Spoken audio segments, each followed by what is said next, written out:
On March 4th, 2014, the great preacher Otis Moss III stood in the pulpit of the Alfred Street Baptist Church in Alexandria, Virginia. He was one of the first in a series of guest preachers that would be filling the pulpit during the month of March. March Gladness, they called it, and he got them started off with a prophetic word. He read from the portion of the Gospel of Mark where Jesus goes into the temple and he begins to cleanse it. You would remember the scene. Jesus walks in and then he starts throwing out the money changers and the merchants. He turns over the tables and he speaks a word of condemnation on the entire operation. He says that God intended the temple to be a house of prayer for all people, but the people had made it a den of thieves and of robbers. That's the way it is sometimes, even today. There can be a disconnect, Moss said, between the Jesus, who is the incarnate Word of God, made flesh and dwelling among us, whose death and resurrection brings salvation, liberation, redemption, and acceptance to all people, who loved and welcomed the whole world in God's name on one hand, and the church on the other. The church doesn't always look like Jesus. In fact, he said, there can be a difference between Christians, those who truly follow the way of Jesus Christ, who try to embody his teaching and love and service for the world, and what he called church folk. In his inimitable way, Moss told the congregation to look at their neighbor, those sitting right around them in the sanctuary that morning, and he told them to say to each other, "Neighbor, oh neighbor, I love Jesus, but sometimes I can't stand the church." He said to turn to another neighbor and say to that neighbor, "Neighbor, oh neighbor, I love me some Jesus, but church folk get on my nerves." Those words probably ring true for so many people. It could certainly ring true for people on the outside of the church looking in, wondering why the churches they see in their communities don't appear to reflect the nature of the Jesus that they claim to worship and to follow. It could also be true for people inside of the church as well. We recognize that the church is made up of people who make mistakes and fail all the time. People who become comfortable with the way things are and don't want to change or progress. And people who have no other place of influence and power, and they seem to want to wield both mightily by trying to control what happens in the church. And some are just plain self-righteous. They feel like their faith makes them better than everyone else around them, and they can't wait to point it out. They have made themselves judge over what they see going on in the world and what they see as wrong with those around them, and what they see as right with them gives them a perverse high. Moss says many of us would recognize the way that church folk talk to us. He says, you've never seen judgment until you've been judged by some church folk. They have a unique ability to smile in your face and then rip you apart as soon as you walk away. There are sayings church folk say. They just know they say them, but they've got a knife behind their back. Things like, I prayed about whether I should say anything to you, or we never did it this way before, or I prayed over this, or I say this to you in love, or you know I love you, but I'm trying not to get in your business, but he said there's always a disconnect between these people and Jesus. Their love seems disingenuous and comes with a conjunction. It's a yes, but kind of love that bears no resemblance to the agape love of God seen in Christ. And this kind of attitude and these kinds of people have the potential to run more people away from Jesus than anyone or anything else. And this is a huge problem because Jesus in the Sermon on the Mount tried to teach us to avoid this kind of judging behavior. In Matthew chapter 7, verses 1 through 5, Jesus said to his disciples and the crowds listening in, "Do not judge so that you may not be judged. For with the judgment you make, you will be judged. And the measure you give will be the measure you get. Why do you see the speck in your neighbor's eye, but do not notice the log in your own eye? Or how can you say to your neighbor, 'Let me take the speck out of your eye,' while the log is in your own eye? You hypocrite. First take the log out of your own eye, and then you will see clearly to take the speck out of your neighbor's eye." Jesus makes it about as clear as it could possibly be made. Do not judge. That is not the role of the Christ follower. And yet, when people think of the church in general, one of the words that is always used to describe the church is judgmental. Part of the problem is that we seem to be judgmental beings. On the one hand, we naturally make judgments all the time. Our ancient ancestors had to make judgment calls about what was good and safe and what would threaten to eat you. When was it time to fight and when was time for flight? Every day we make judgments about what we should do and what we should not do, what is right and what is wrong, what is acceptable and unacceptable. As a society, we make judgment determinations about what we can accept for the collective good and what needs to be forbidden because it will harm us all as a people. And even our scriptures speak of a day when ultimately all things and all people will be judged. And on that day, it is Christ who will do the judging. Judgment rears its ugly head all of the time in our world. Just the other day, our daughter was getting ready for one of the days of Spirit Week for her preschool class. It was Wacky Tacky Day. Obviously, the point was to dress in ways that might be different and outside of the norm of what even 3- and 4-year-olds would wear on a daily basis. So she picked out the largest the largest tutu she has in her closet. It has a layer of pink and white, and then roses around the front. It's actually part of an Easter bunny costume, but she said that she wouldn't wear the headband with the bunny ears or the cotton tail. Apparently that would have gone overboard for this outfit. Instead, she wore a shirt with multicolored stripes on it and socks that came all the way up to her purple shorts she wore underneath the tutu, which of course were of a different stripe than the shorts and the shirt. And she wore a tiara to complete the entire ensemble. None of it matched or coordinated in any way, and that was part of the point. And we told her that her outfit would be complete. It would be as wacky and tacky as it could possibly be if she only wore 2 different shoes that didn't match. To which she replied, and I kid you not, "I can't do that. Everyone will laugh at me." Honestly, it broke my heart. A girl as young as 4 worried about being judged by her peers for what she wears, and on Wacky Tacky Day, no less. And that type of judgment resonates with all of us, doesn't it? We know what it is like when those around us look at us with judging eyes and make us feel like we are less than we are. And if we are honest with ourselves, we would also recognize the times that we have been the ones sitting in the judgment seat of others and considering ourselves better than they are. I wonder if that's one reason why reality television continues to be so popular. First, we must recognize that reality television often bears little, if no, resemblance to reality. It is highly produced so that those making the show can hook the audience with the most dramatic interactions possible. Most often, we watch as people's lives unravel, and they reveal parts of themselves that they likely never would if they weren't put in those specific situations that the show requires. And we watch, and then we text our friends about what we saw, or we share our thoughts online. And we sit in judgment of what they have done, or really how the producers have made them look. And the problem is that I think we watch these shows, at least on one part, because no matter how pretty these people are or how much money they have, as they unravel on TV, we feel a little bit better about ourselves. Well, as much as I hate my life, we could say, at least I don't look like that. It's little more than a distraction, really, giving us a false sense of superiority and really just allowing us to ignore the things in our own lives that we actually need to deal with.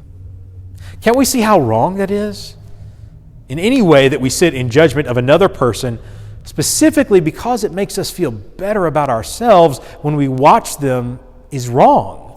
It diminishes the God-given value of that person. It is just wrong. Also, this false sense of superiority we feel makes us hypocrites. By choosing to focus on something we see as wrong with another person, instead of dealing with what we have going on in our own lives, we become fake and delusional people.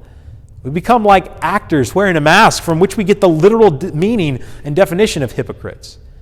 We become like those putting up a false front, pretending that there isn't a huge thing that we need to deal with because we have chosen to make ourselves feel a little bit better by focusing on belittling someone else.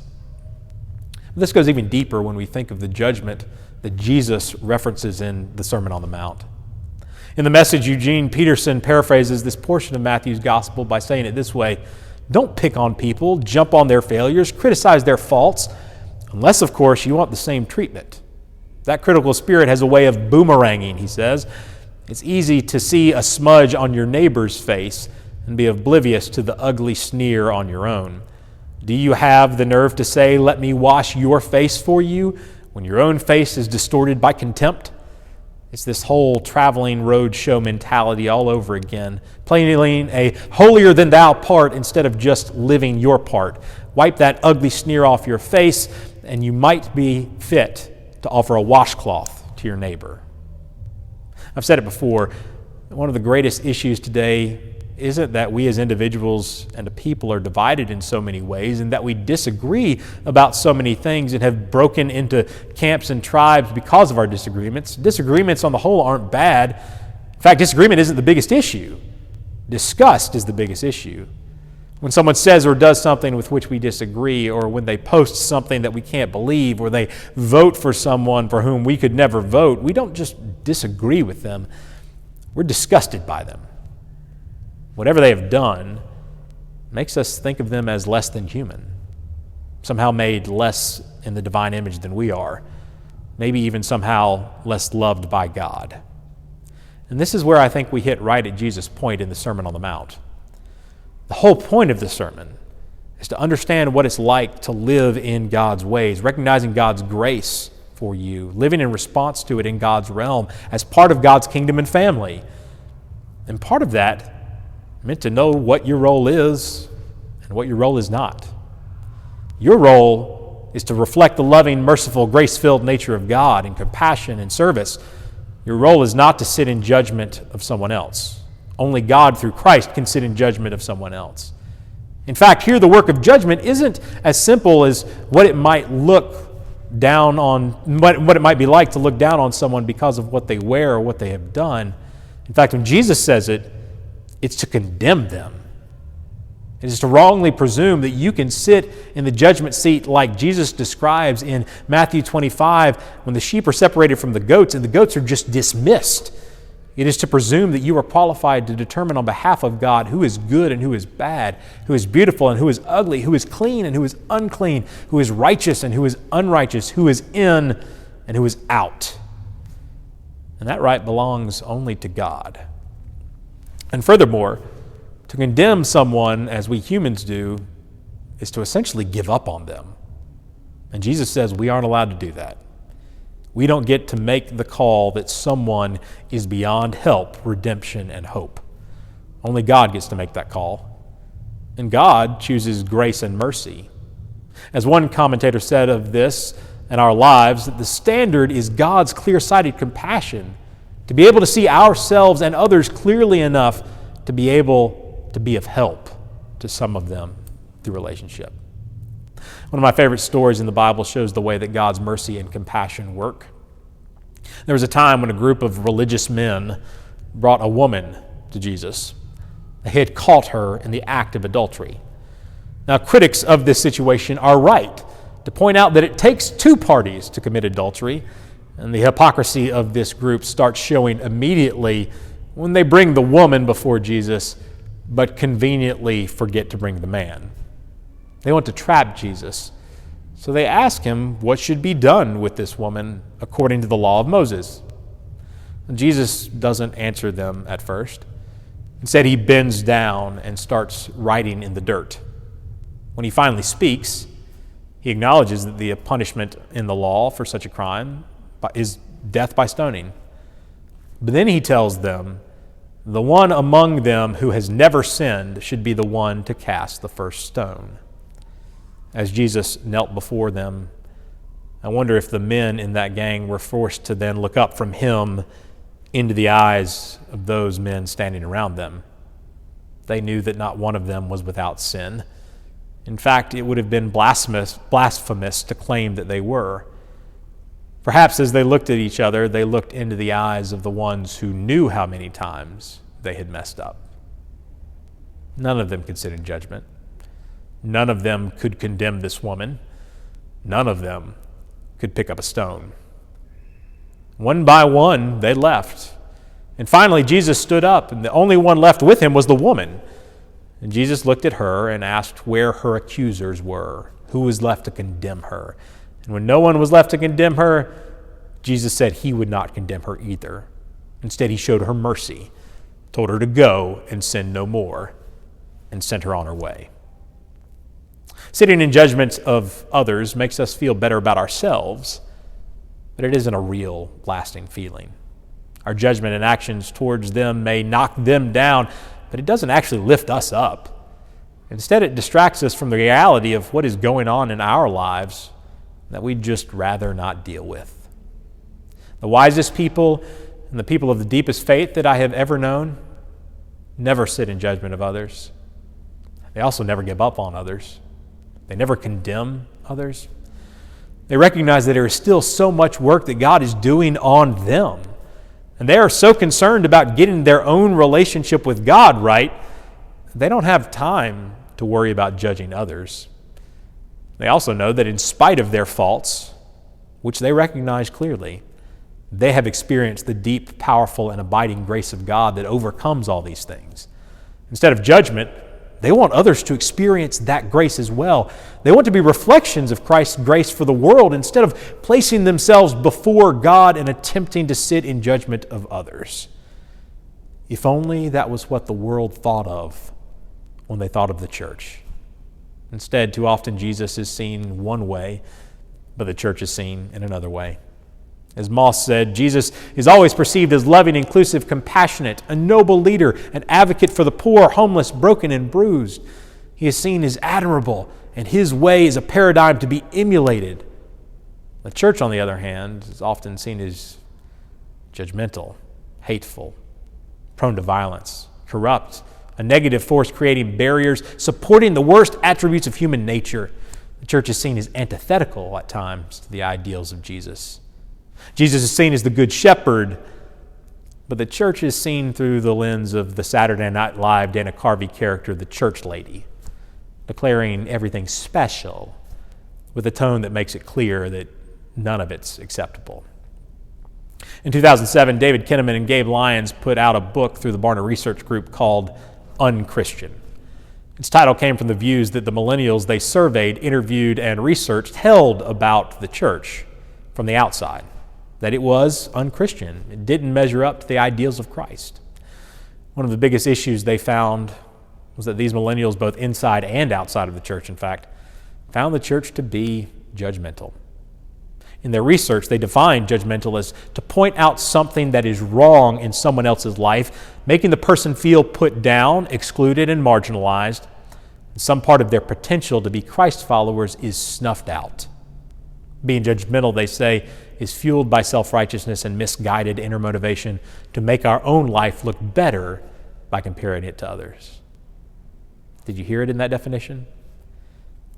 It was a determination of people who claim to follow Christ to see part of the potential in another person to be a Christ follower as being snuffed out. And 9 out of 10 of the people they surveyed outside of the church found this to be their experience. And over half of the young Christians inside the church knew what it was like to be judged as well. The perception is that we are more interested in proving that we are right and in condemning people than helping them become more like Jesus. As Kinnaman and Lyons said, if we cross the line and judge people to make ourselves feel better, we are just as sinful as those whose actions and attributes we would condemn. Being judgmental pushes people away from God's purposes, and people become repulsed by an image of Jesus that is not at all the real thing. When Christians are judgmental, they say, we are arrogant and quick to find fault, and we are, in fact, unchristian. They go on to ask, what if Christians are perceived as judgmental because we are trying to be popular with the wrong audience? Scripture makes it clear that we exist to please God. But what if our judgmental attitudes are just posturing to look good to other believers? Are we trying to please God or polishing our holy credentials in front of our fellow insiders? Is it possible that part of the reason that Christians have lost their appeal to those outside the church is that they have lost passion for people outside the church? Rather than seeing people's potential to be Christ followers, we often set ourselves up as their spiritual judge and jury. Judgmentalism of this kind doesn't just give us a false feeling of superiority because we have put people down, which is sin enough. It kills the potential for relationships. It can work to undermine someone else's trust in God. God gets to be judge. We do not. And God always offers the gift of grace and mercy if we would accept it. And isn't that what we should offer too? Isn't that what people should find in the church as well? And if not, we've got our work cut out for us. So the next time we feel ourselves judging someone else, perhaps we should take a good look in the mirror. More likely than not, we will find that we need to work on ourselves and our relationship with Christ, and that will be a far better use of our time. And in the long run, it will give us a far better and longer lasting feeling than sitting in judgment of someone else ever will. And it will enable us to see the potential of all people to become Christ followers.